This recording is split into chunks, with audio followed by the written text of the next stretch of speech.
Este, Hola, ¿qué tal? Buenas tardes a todos. Gracias por asistir a este seminario. Es el último que vamos a dar del grupo de AIR. En este caso le toca exponer a Alejandro Solorio. Pues este tema está relacionado con su proyecto de tesis de maestría. Entonces, vamos a comenzar. Adelante, Alejandro. Sí, bueno, pues buenos días a todos, buenas tardes ya. Eh, pues antes que nada agradezco también su participación y la empatía por meterse y estar acá. En esta ocasión les voy a presentar un resumen de mi proyecto de tesis que se titula Masking Sounds in an Open Plan Workspace to Redistribute the Mental Workload. Eh, Primero me gustaría hablarles un poco sobre mí para aquellos que no me conocen. Pues soy ingeniero en producción musical digital por el Tecnológico de Monterrey. También tengo un diplomado en acústica ambiental por la Universidad Austral de Chile. Y bueno, pues actualmente estoy a punto de terminar el grado de maestro en ciencias de la ingeniería aquí mismo en el TEC.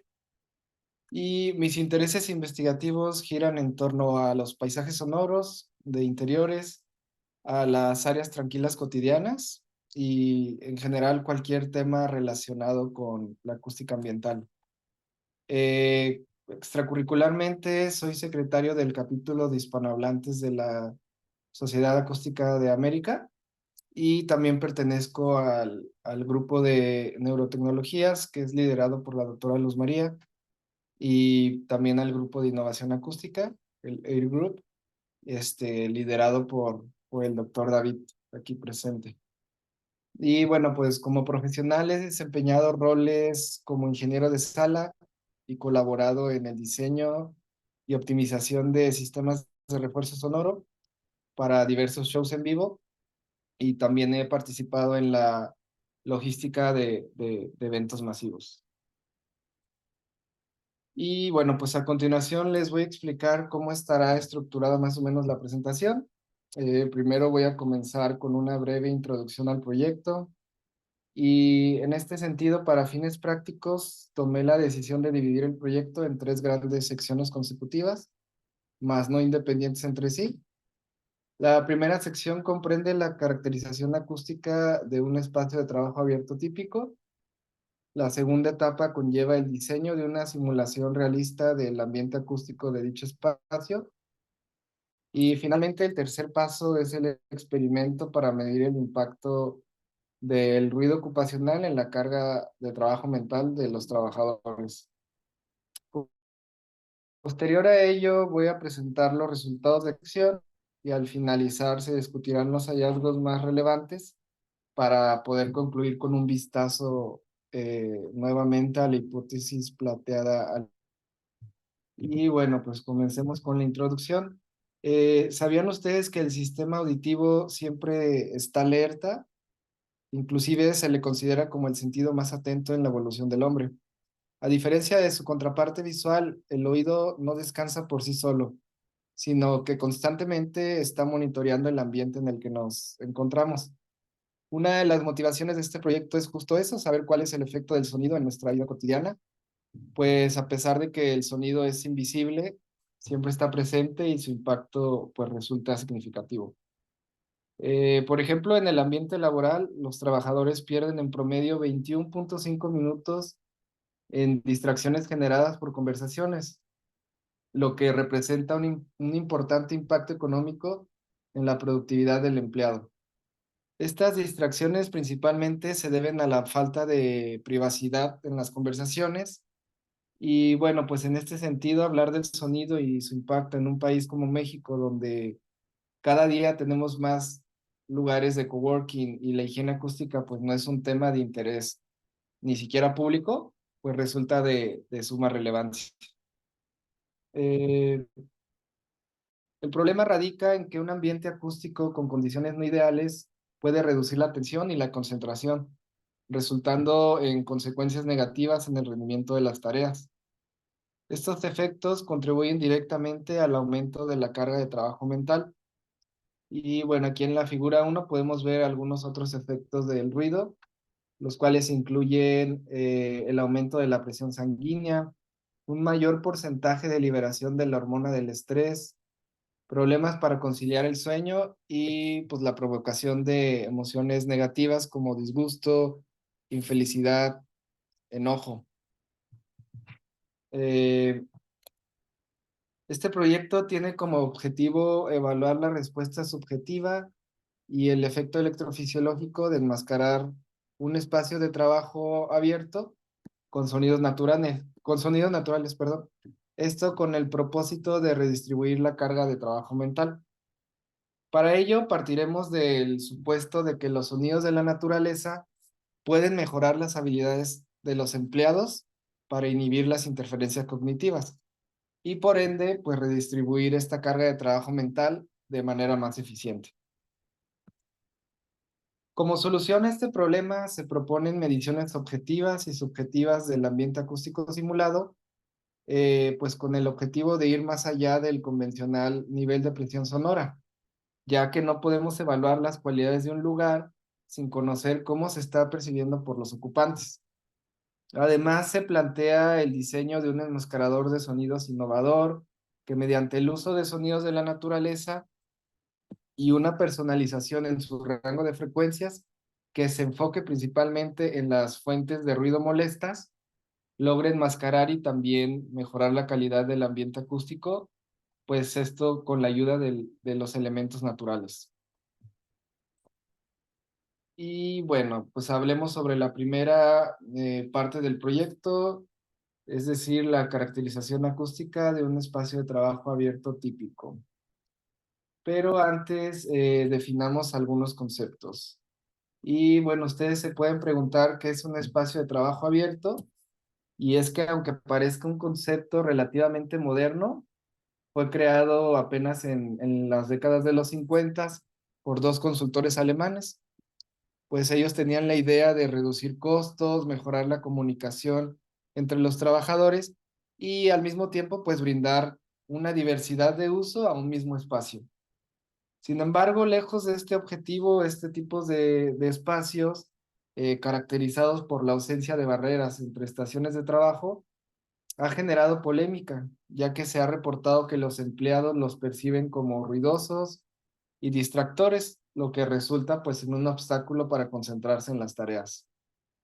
Una de las principales fuentes de ruido en estos espacios son las conversaciones, debido a la naturaleza propia de las actividades que se llevan a cabo en este tipo de lugares. Este ruido es comúnmente difícil de controlar y en muchas ocasiones es la causa de una considerable reducción en los niveles de concentración. Por ello, en esta parte de la caracterización nos enfocaremos en el índice de transmisión del habla, una métrica que sirve para conocer la calidad con la que el habla es transmitida de un emisor a un receptor en un espacio en concreto. A continuación, daremos un breve vistazo a la metodología que se estimó para estimar este índice. Y bueno, pero antes me gustaría comenzar con un poquito sobre la descripción del Campus Norte, que pues es un claro ejemplo de un espacio de trabajo abierto que la institución ha destinado para albergar a la gran mayoría de sus colaboradores.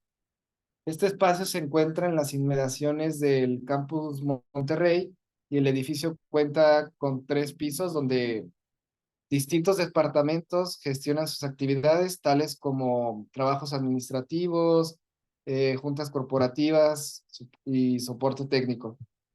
Bueno, el sitio cuenta con distintas zonas de trabajo, principalmente caracterizadas por la ausencia de paredes y barreras físicas que separen los diferentes espacios de trabajo.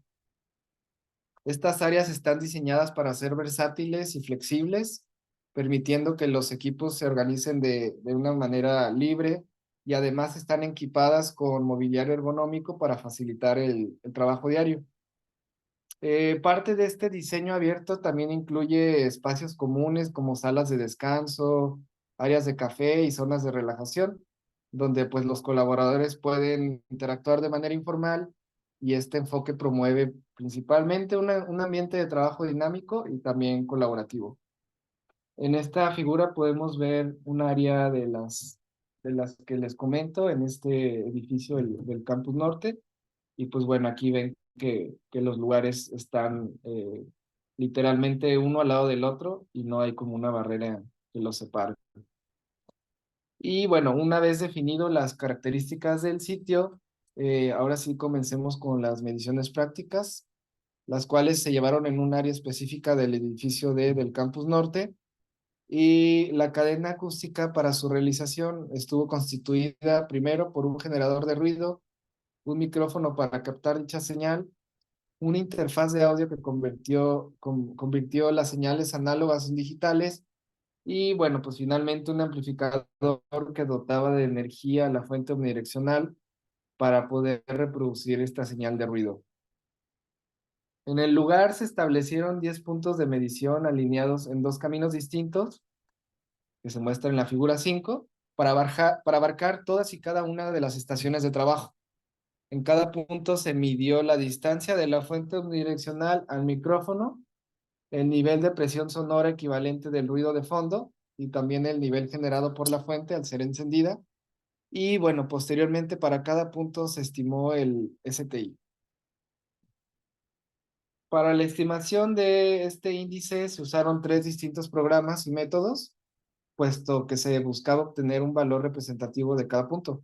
La primera estimación se llevó a cabo en el sitio utilizando el software ARTA, un programa especializado en mediciones acústicas.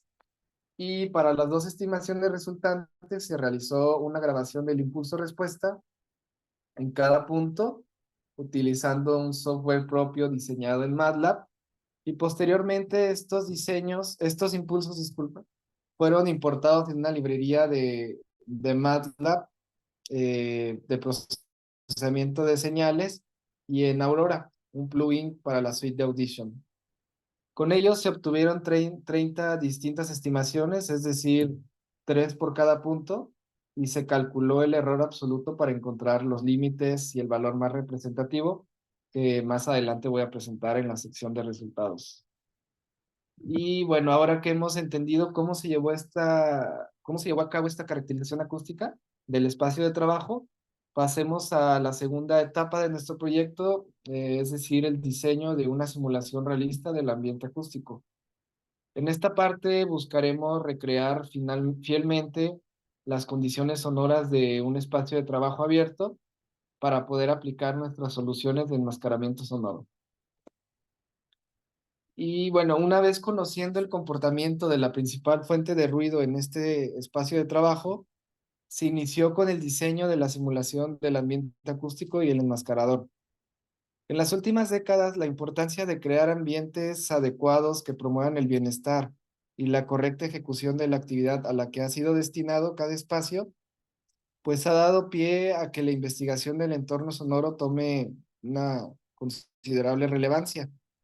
Aunque la investigación se ha centrado tradicionalmente en el ruido ambiental, sobre todo en entornos urbanos, existe un interés creciente por comprender los efectos del ruido en el interior de los edificios, donde las personas pues habitan la mayor parte de su tiempo. Recientemente, los diseñadores de nuevos espacios han adoptado un método para reducir los sonidos no deseados mediante el tradicional auditivo. Pues este es un proceso mediante el cual un sonido altera la percepción de otro sonido y es principalmente útil para reducir el impacto perjudicial del ruido en lugares donde la atención es muy relevante, es decir, una oficina, un hospital, una estación aérea, etcétera. En este sentido, tras una extensa revisión bibliográfica, se constató que los sonidos más utilizados como enmascaradores de ruido eran pues justamente los sonidos de la naturaleza, que además de enmascarar, pues tienen esta capacidad de mejorar la calidad de un paisaje sonoro al reducir la intensidad percibida del ruido. Además, estos sonidos reducen el estrés, restauran la atención y pues también pueden mejorar el rendimiento en tareas cognitivamente exigentes. Y bueno, pues con esto en mente procedamos a explicar la metodología que se siguió para diseñar la simulación del ambiente acústico y también la del enmascarador sonoro. Bueno, pues primero se identificaron las fuentes de ruido mediante la aplicación del cuestionario Gabo. Este cuestionario tiene como objetivo evaluar la forma en que los empleados perciben su entorno de trabajo y así poder identificar los factores que podrían influir en dicha evaluación. En este sentido, solamente se usaron las secciones correspondientes al ambiente acústico, lo cual resultó en 55 preguntas divididas en 12 secciones. En total participaron 171 empleados de distintos campus y departamentos. Y bueno, pues una vez identificadas las fuentes de ruido, estos sonidos se grabaron para crear una base de datos. Las grabaciones se dividieron en dos categorías, la capa base y la capa esporádica. Estas capas están basadas en la frecuencia y orden de aparición en el paisaje sonoro característico de estos sitios. En la tabla 1 muestro unos ejemplos de las fuentes de ruido que se encontraron comúnmente en este tipo de espacios, como lo son los tosidos, las risas, una que otra interjección, eh, también el aire acondicionado, las notificaciones de celular, de mail, los clics y los teclados. Y bueno, la capa base, constituida por sonidos de ejecución lineal con una estructura previamente establecida, incluye fuentes continuas de ruido como ventiladores, aire acondicionado y el murmullo de la gente que se genera pues en un ambiente como este. Estos sonidos se grabaron en formato monaural y se codificaron en señales ambisónicas para ser ajustadas a un arreglo de 4 altavoces, creando así una esfera bidimensional solamente en el plano horizontal. La capa esporádica, caracterizada por su aleatoriedad en el tiempo de aparición, el espacio en la imagen sonora y el nivel, incluye sonidos como tosidos, risas y notificaciones de celular. Para el diseño de esta capa se programó un código en Super Collider para crear patrones aleatorios de aparición. Y bueno, similar a la capa base, estos audios se codificaron en formato ambisónico y posteriormente se reprodujeron en un arreglo cuadrafónico de altavoces junto con la capa base, creando así un ambiente complejo, aleatorio y pues lo más apegado a la realidad. Por otro lado, para la creación del enmascarador se realizó una grabación ambisónica en un área natural protegida, donde principalmente se registraron sonidos de flujos ligeros de agua, pájaros e insectos. Posteriormente, con estos insumos se diseñó un paisaje de sonidos de la naturaleza y este paisaje resultante fue sometido a un proceso de filtrado para enfocar su rango de frecuencias en el rango de las fuentes de ruido que los participantes reportaron en el cuestionario Gabo como las más molestas. Finalmente, se ajustó el nivel del enmascarador en relación con el ambiente simulado en los pasos anteriores para que guardara un nivel de señal ruido de aproximadamente 3 decibeles.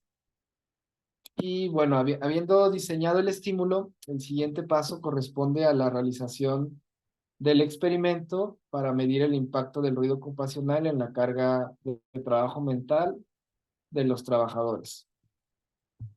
Y bueno, la carga de trabajo mental es un concepto multidimensional fundamentado principalmente en dos términos, el estrés mental y la tensión mental. El estrés mental se refiere a la influencia de factores externos que afectan el funcionamiento de la mente humana, mientras que la tensión mental es el efecto directo de dicho estrés en el individuo. Este efecto depende de factores individuales como la edad, la fatiga y la habilidad para llevar a cabo la tarea. En la práctica, monitorear esta variable puede volverse una tarea complicada debido a la multiplicidad de factores que se involucran en su estimación. Por ello, se recomienda incluir mediciones fisiológicas como las señales electroencefalográficas para su estimación. Y bueno, las señales electroencefalográficas se componen de actividad rítmica en distintas frecuencias, moduladas por estados internos y tareas externas. Durante experimentos relacionados con eventos, como en este caso, los estímulos sensoriales o las tareas cognitivas, pues pueden llegar a inducir cambios en la actividad rítmica en bandas de frecuencia específicas. Estas alteraciones presentan cambios en la actividad cerebral, ya sea disminuyendo o aumentando la potencia dentro de determinadas bandas. Dichos cambios reflejan disminuciones o aumentos en la sincronía entre poblaciones neuronales, conocidos respectivamente como desincronización relacionada con eventos o sincronización relacionada con eventos. La sincronización neuronal en los procesos auditivos implica una sincronización y coordinación precisa de las actividades neuronales para interpretar con exactitud el sonido, es decir, codificar este estímulo. Mientras que la desincronización implica las interrupciones en esta coordinación, provocando solo la identificación.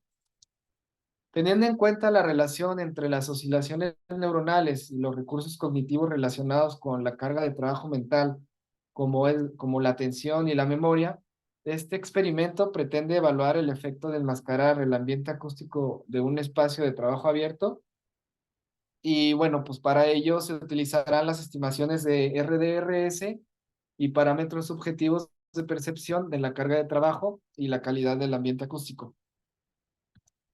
Con este fin se diseñó un estudio que cumpliera con los requisitos, por un lado, de visualizar estas oscilaciones neuronales, pero que al mismo tiempo estuviera lo suficientemente apegado a la realidad para poder extrapolarlo a una situación real. Dicho esto, el primer reto fue lograr la interconexión de dos sistemas totalmente distintos y ajenos en su funcionalidad, es decir, la reproducción de audio y por otro lado el registro de la actividad cerebral. Esta conexión se logró mediante el uso de un protocolo de comunicación en el audio conocido como Open Sound Control, OSC, y los programas involucrados en dicho proceso fueron OpenVibe, el cual fue utilizado para registrar la actividad cerebral, y Super Collider, empleado para reproducir el estímulo auditivo. Una vez lograda esta conexión, se ejecutaron un par de estudios piloto para probar el funcionamiento del sistema y teniendo en mente la ecología del experimento, se buscó el sitio óptimo para llevar a cabo el estudio y captar la muestra objetivo. En el sitio seleccionado se montó y configuró un arreglo cuadrafónico de altavoces y posteriormente se inició con la difusión para reclutar los participantes. A continuación voy a detallar esta metodología utilizada para llevar a cabo este experimento. Y bueno, como ya ha sido mencionado, la importancia de combinar por un lado la parte objetiva, sin olvidar la propia subjetividad que conlleva esta investigación, resulta en una mejor aproximación al fenómeno que se está estudiando. Por esta razón se utilizaron cuestionarios objetivos para estimar la carga de trabajo mental, es decir, el NASA-PLX, así como la calidad del paisaje sonoro simulado en la sesión experimental, el cual se encuentra en la segunda parte de la ISO 12913.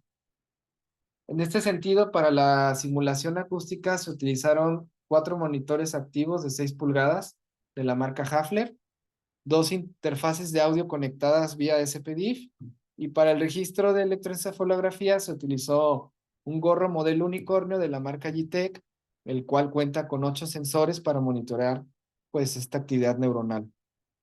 Finalmente, los programas que se usaron durante el experimento fueron MATLAB, SuperCollider, OpenVibe y una aplicación diseñada por la Organización Mundial de la Salud que se llama HearWho, la cual pues sirve para monitorear la salud auditiva de los participantes. En total se obtuvo una muestra de 36 participantes, de los cuales 19 fueron hombres y 17 mujeres. El promedio de edad de los participantes rondó por ahí de los 34 años, con un rango de edad de 18 a 60 años. Para llevar a cabo el procedimiento experimental, primero se aseguró que el sitio cumpliera con las siguientes condiciones: un nivel de ruido de fondo de 40 a 45 decibeles, la temperatura ambiental a 21 grados y que el arreglo cuadrafónico reprodujera lo máximo 55 dB a su salida. Con esto nos aseguramos que las condiciones ambientales fueran óptimas y similares para todos los participantes. El experimento tuvo una duración total de 100 minutos y se llevó a cabo en 2 sesiones muy similares.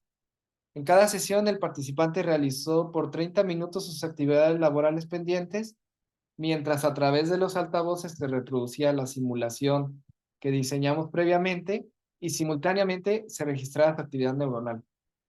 Al finalizar dicha actividad, se aplicaron los cuestionarios y se recibió una retroalimentación de los participantes. Bueno, para la actividad neuronal se registró con 8 electrodos distinguidos en zonas de interés particular, como el lóbulo frontal y temporal. Posteriormente al registro, las señales se preprocesaron para eliminar cualquier artefacto o ruido que pudiera influir en las estimaciones. Este proceso se realizó en EEGLab, una toolbox de MATLAB especializada en el análisis de señales electroencefalográficas. Y bueno, pues aquí en la figura 13 podemos ver cómo se utilizó este arreglo de electrodos. Y en la figura 14 se muestra el pipeline del preprocesamiento, destacando el filtrado de la señal, la localización de los canales, la remoción de estos artefactos de ruido y finalmente la impresión de los eventos. Una vez preprocesadas las señales electroencefalográficas, se filtraron en 4 bandas distintas: teta, que fue de los 4 a los 8 Hz, alfa inferior de los 8 a los 10, alfa superior de los 10 a los 12 y beta inferior de los 16 a los 20. Cada banda refleja distintos estados y su impacto en la variable de estudio pues proporciona conclusiones muy diferentes. Después del filtrado se extrajeron los datos relacionados con cada evento, en este caso cada sonido de la capa esporádica del estímulo explicado previamente, y para fines prácticos en el análisis, estos eventos se categorizaron en 3 tipos de eventos que encontramos en el mismo cuestionario del Gabo, los cuales son los sonidos relacionados con conversaciones, los sonidos relacionados con máquinas y los sonidos relacionados con pues el ruido propio que generan las personas. Para cada categoría se estimó un mapa RDRS, donde se promedió el número de repeticiones de cada evento y se calculó la relación de potencia entre la señal una vez ejecutado el evento y el momento previo a dicha ejecución. Adicionalmente, para cada categoría de sonido se estimó un índice neurofisiológico de la carga de trabajo mental basado en la actividad cerebral frontal. Para ello se extrajeron exclusivamente los datos de los electrodos correspondientes al lóbulo frontal, es decir, FP1, FP2, F1 y F2. Y bueno, pues este índice relaciona la potencia de las bandas beta con la suma de las bandas teta y alfa.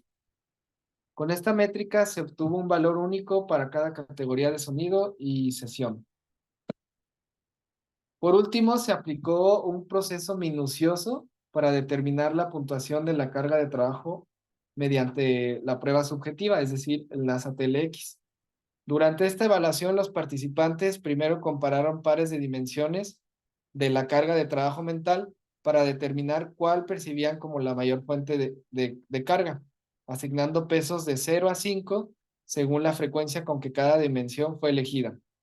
Luego calificaron su tarea en cada dimensión en una escala de 0 a 100 y bueno, para calcular el puntaje final se multiplicaron las calificaciones por sus respectivos pesos, se sumaron los valores obtenidos y al final se dividieron entre 15 para obtener así un puntaje promedio ponderado de la prueba.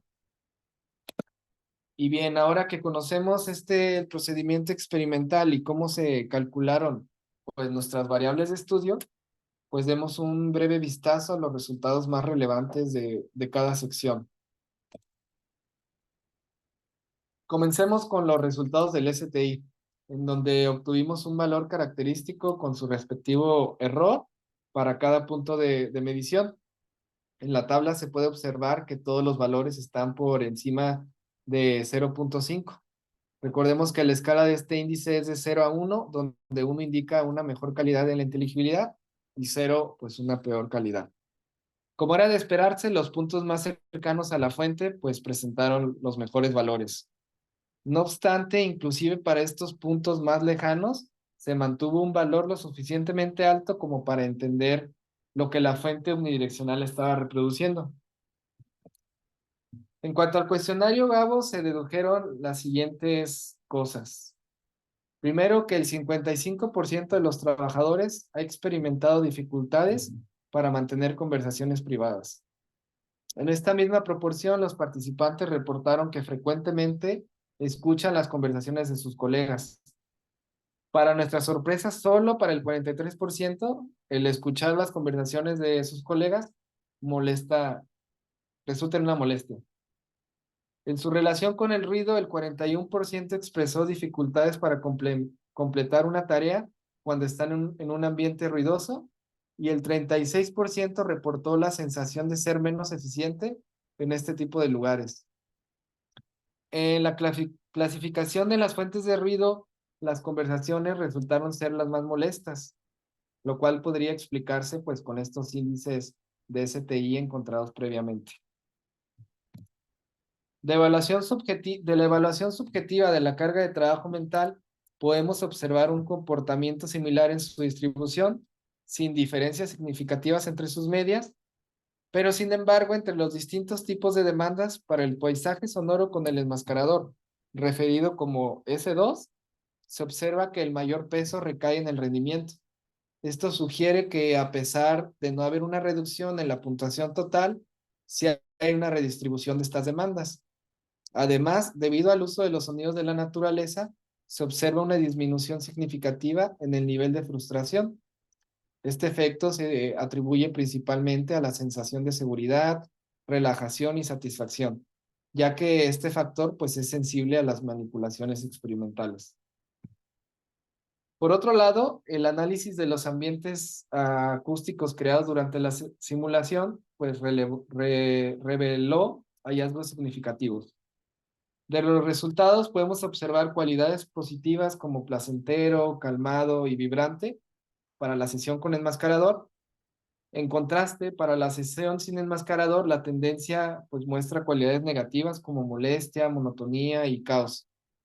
En la evaluación de la calidad percibida, de manera general, durante la sesión 1, un notable 40% de los participantes percibieron el entorno sonoro como ni bueno ni malo, lo cual podría atribuirse principalmente a la habitualidad que tienen a estar en este tipo de entornos.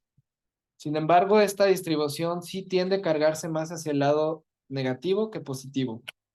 En cambio, la sesión 2 fue percibida como buena o muy buena por al menos el 70% de los participantes, lo que indica una mejora significativa de la calidad del paisaje sonoro gracias al uso del enmascarador. De los mapas RDRS, por cuestiones prácticas y de tiempo, solo voy a presentar el mapa correspondiente a la que se catalogó como la fuente de ruido más molesta, es decir, las conversaciones. En el mapa se puede observar que durante la sesión sin enmascarador, los tonos naranjas y rojos denotan una sincronización neuronal, específicamente en la banda alfa inferior, es decir, un incremento en la potencia. Este incremento sugiere una mayor activación neuronal, lo que puede indicar un procesamiento menos eficaz que podría obstruir el paso de la comunicación en el lóbulo frontal, dando lugar a un aumento de la carga de trabajo mental. Además, esta sincronía suele presentarse cuando se está en un estado de espera, caracterizado por un estado de planificación para ejecutar una acción. Este efecto se atribuye al aumento de potencia, lo cual dificulta este flujo de información debido a que muchas neuronas oscilan con la misma frecuencia.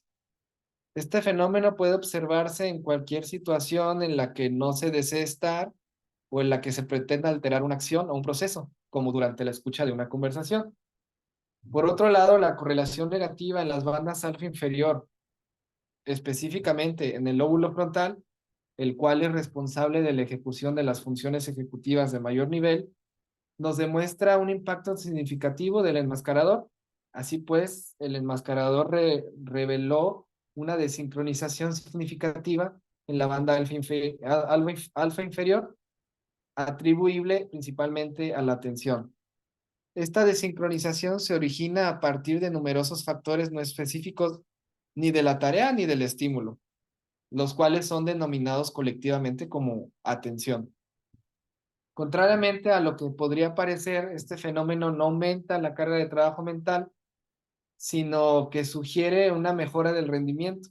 Dicho cambio indica una asignación más eficaz de la atención a las tareas pendientes.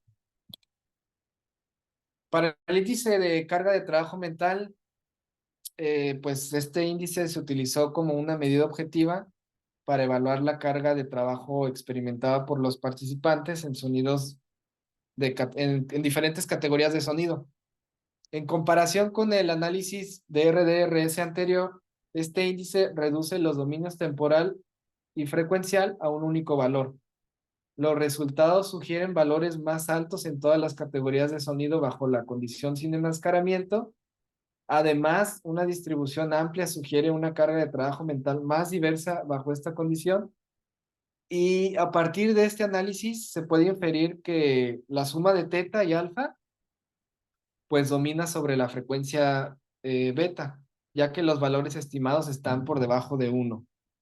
Estos resultados confirman que las bandas de baja frecuencia son relevantes para la estimación de la carga de trabajo y proporcionan información suficiente para generar un marcador neurofisiológico razonable de la carga de trabajo mental.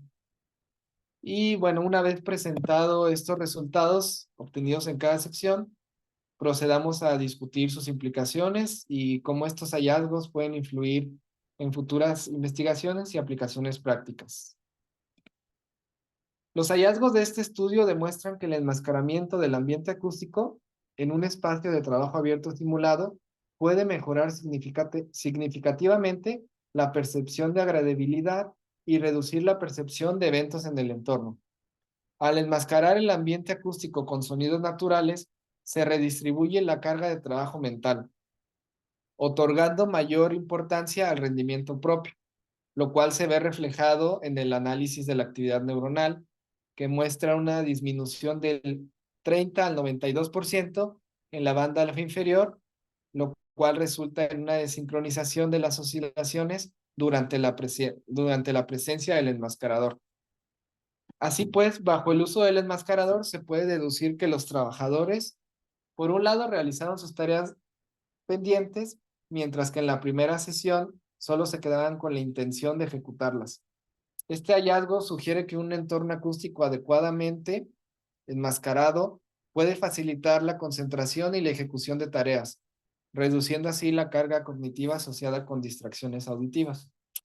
Además, es importante destacar que los sonidos relacionados con máquinas no afectan negativamente la función cognitiva.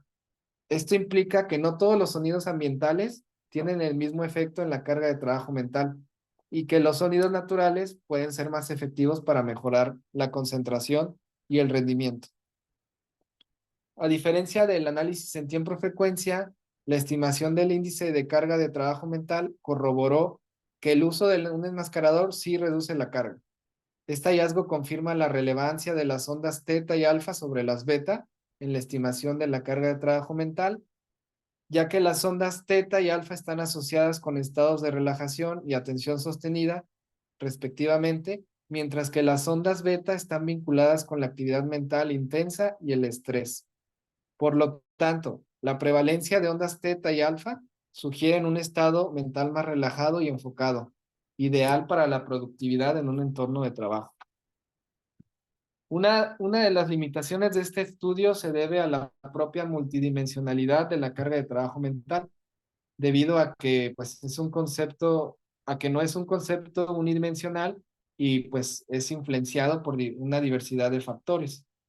Por ello, resultaría relevante para futuras investigaciones entender cómo se están utilizando estos recursos y específicamente en qué tareas se están gastando. Esto pues permitiría desarrollar estrategias más específicas y efectivas para la gestión de la carga de trabajo en entornos laborales abiertos. Por otro lado, también resultaría importante considerar los efectos a largo plazo del enmascaramiento acústico. Estudios adicionales podrían explorar cómo la exposición continua a sonidos naturales influye en el bienestar general de los empleados, incluyendo niveles de estrés, satisfacción laboral y salud mental. En la práctica, implementar estos hallazgos en el diseño de oficinas abiertas podría no solo mejorar la productividad, sino también promover un ambiente de trabajo más saludable y sobre todo agradable. En conclusión, ¿pueden los sonidos de la naturaleza facilitar las capacidades de los trabajadores para inhibir la interferencia cognitiva y así redistribuir su carga de trabajo mental? Bueno, pues en este estudio se encontró que la incorporación de sonidos naturales como estímulos enmascaradores no solo mejora la percepción de agradabilidad y reduce la percepción de eventos en el entorno, sino que también redistribuye la carga de trabajo de manera beneficiosa, optimizando así la utilización de los recursos cognitivos. Y bueno, para finalizar, pues me gustaría agradecer a todas las personas que me han apoyado. Algunos están presentes acá, al grupo de AIR, al TEC, al grupo de neurotecnologías y al Consejo Nacional de Humanidades, Ciencias y Tecnologías. Y pues sería todo de mi parte, doctor. Igual si tienen dudas, no sé qué hacemos con eso. Ok, muchas gracias Alejandro por tu exposición. La última vez que la vi ha mejorado bastante, más fluida, más concisa. Ok, pues bueno, vamos a dar la pauta para las preguntas de los asistentes. Por favor, ¿quién quiere empezar con comentarios, ya sean comentarios o preguntas, lo que sea? Es para que su compañero mejore su presentación si es que no tienen dudas del tema. Pero todo Acerca es de todo. bienvenido. Ujú.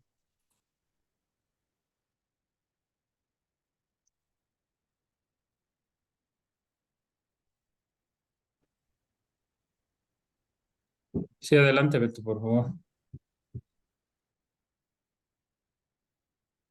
¿Ahí me escuchan bien? No te escuchas de todo. Ah, es que estoy hablando desde el micrófono de Sergio. Sí, ¿sí me oyen? No. A ver, creo que ya subí todo el volumen. Sí, se A escucha ver, bajo, pero sí. ¿Y tú estás desmuteado acá? no, yo estoy, ahí estoy ya. Sí. Ah, ya te escuchamos de la de Sergio. Ah, sí, gracias. Sí, ¿no? Gracias. Bueno, sí. Felicidades, Alejandro, por tu presentación. Como dice el doctor, estuvo muy concisa y creo que mostraste bien la relevancia o el impacto de tu estudio al final. Yo tengo solamente dos dudas. Si pudieras recordarme cuánto estuvo espaciado la primera sesión de la segunda sesión donde me diste con enmascaramiento y sin enmascaramiento, o si fueron la misma sesión. No, fueron sesiones distintas, idealmente en días distintos por la propia logística de los participantes. Es decir, no podían ir ellos 2 horas a trabajar en este ambiente en el que yo les estaba simulando. Idealmente también buscamos que fueran días distintos para que pues no generar una fatiga por sí misma de que ya llevo 2 horas trabajando, entonces al final, aunque el enmascarador tenga esta capacidad de poder relajar, pues si ya estás cansado o tenso, pues iba a ser muy difícil. Ah, ok, perfecto. Más que nada, pregunto por lo que mencionaste al final de que a lo mejor en un plazo más largo se pudiese ver una diferencia mayor entre el trabajo, entre la carga mental de una sesión a otra. Pero también mencionaste en los hallazgos que depende mucho del desempeño propio de una persona. Supongo que ahí utilizaste un performance, quiero asumir que te refieres a una persona. ¿Mande? No, no alcancé a escribir lo último. Sí, en una de las slides eh, mencionaste que en la carga mental se ve afectada también por el desempeño propio de la persona.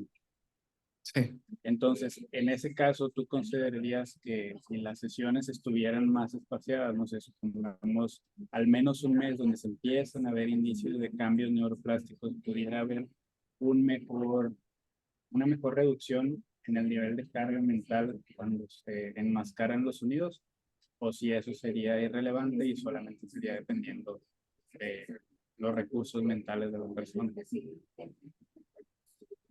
Bueno, la carga mental de trabajo está en constante cambio. Inclusive para la misma persona depende mucho de la tarea que esté ejecutando, de su habitualidad que tiene a la tarea. Es decir, quizás para nosotros sea algo muy común, no sé, escribir, pero para otras personas se le dificulta, ¿no? Entonces, por eso esa propia carga va de la mano con la experiencia de la persona.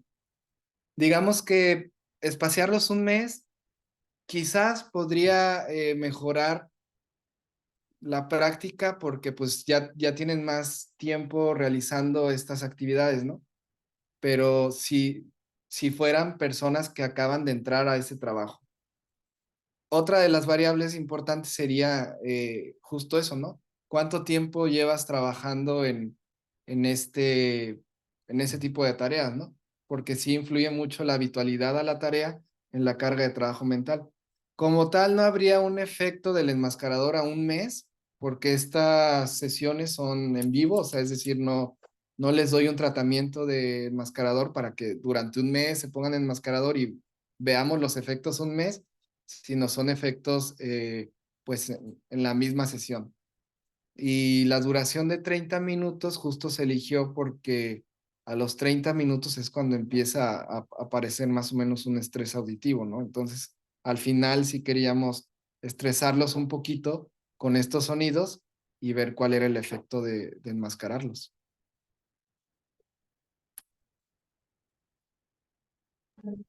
Perfecto. Esto, gracias, Alejandro. Sí, gracias por aclararlo porque yo estaba asumiendo que los paseábamos ver las sesiones, suponiendo que se daba una estimulación diaria de enmascaramiento al ambiente.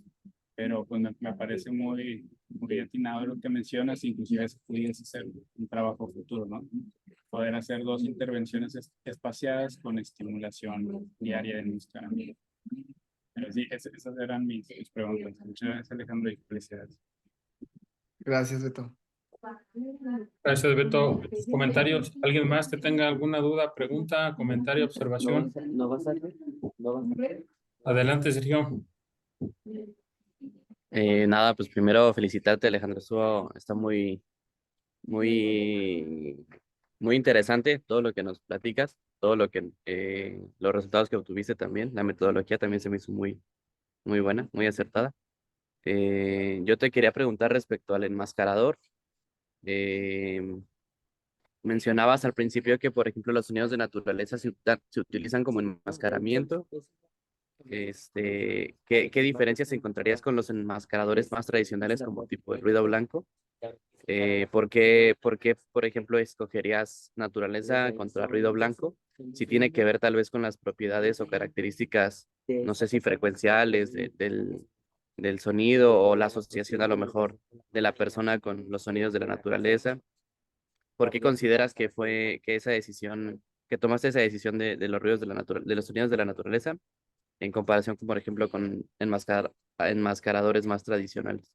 Esa sería la primera. Y la segunda, si en algún aspecto tiene que ver como esta asociación de los niveles del enmascarador con las bandas críticas que nosotros escuchamos, como para poder contundentemente disfrazar un, un, un ambiente sonoro con con otro tipo de estimulación auditiva, ¿no? Creo que esas serían las dos que haría. Sí. A ver, la primera era ¿por qué los sonidos de la naturaleza? Los enmascaradores comerciales, como bien dices, son típicamente pues ruido blanco, ruido rosa. Estos enmascaradores ya se ha encontrado que a largo plazo justo pues genera una molestia, ¿no? Lejos de beneficiar pues genera la molestia y en contraparte pues los sonidos de la naturaleza mm, en su mayoría son percibidos de manera positiva. Hay algunos que no son percibidos de manera positiva, como por ejemplo el rugido de un tigre, ¿no? Ese, aunque sea naturaleza, pues te va a tensar y te va a generar una emoción negativa. El flujo de agua se decidió porque estos enmascaradores tienen que tener poca dinámica, es decir, que siempre estén estables, porque si es que tú empiezas a meter dinámica, pues en vez de generar como un estado de concentración, pues vas a estarte seguido, vas a estar, pues sí, distrayéndote justo por estas propias modificaciones del paisaje, ¿no?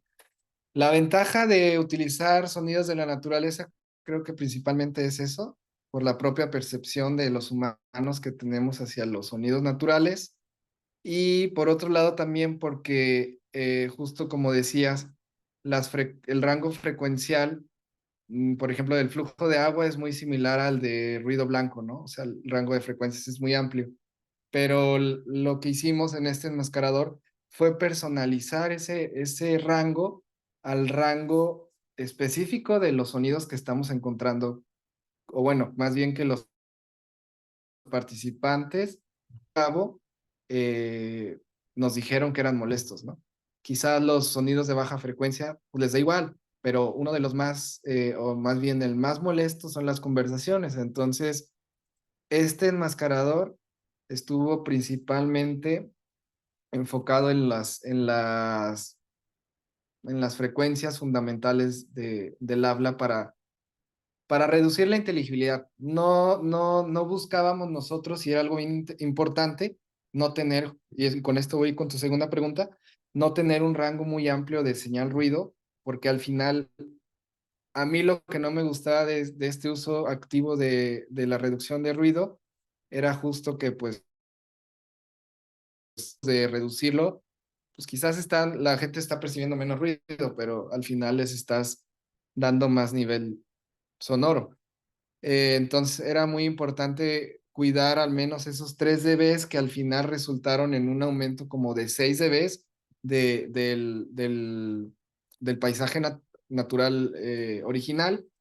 Y pues sí, justo fue este enmascaramiento frecuencial. Como bien lo mencionas, las bandas críticas de frecuencia, pues fue lo que se buscó, que este enmascarador le dificultara al oído discriminar de dónde venía esa frecuencia, si del habla o justo del enmascarador, y por eso en la sesión con enmascarador las personas sí podían percibir las conversaciones, pero ya no las entendían. Es decir, había gente hablando, pero ya no estabas atento de lo que estaban diciendo, ya no entendías lo que decían. Y bueno, hay algunos otros sonidos que son más, que tienen su rango de frecuencias un poco más eh, pequeño, como por ejemplo las notificaciones, esas se enmascararon súper bien. Los tecleos también, o sea, dependiendo del propio rango de frecuencias de la fuente de ruido, pues fue como funcionó el enmascarador, pero sí estuvo diseñado específicamente para las conversaciones. Ok, perfecto, Alejandro. Pues muchas gracias y muchas felicidades. Gracias, Sergio. Gracias. Tenemos tiempo para una última pregunta o comentario que quiera hacer alguien.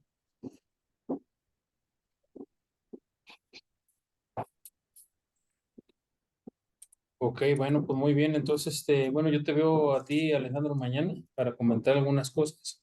Y bueno, pues aquí terminamos entonces el seminario impartido por Alejandro. Les agradezco su tiempo, su disposición y que hayan asistido. Ok, pues bueno, ya para el próximo semestre tenemos más seminarios, ¿vale? Muchas gracias, chicos, y que tengan buena tarde. Vale, nos vemos, gracias. Gracias, doctor. Nos vemos.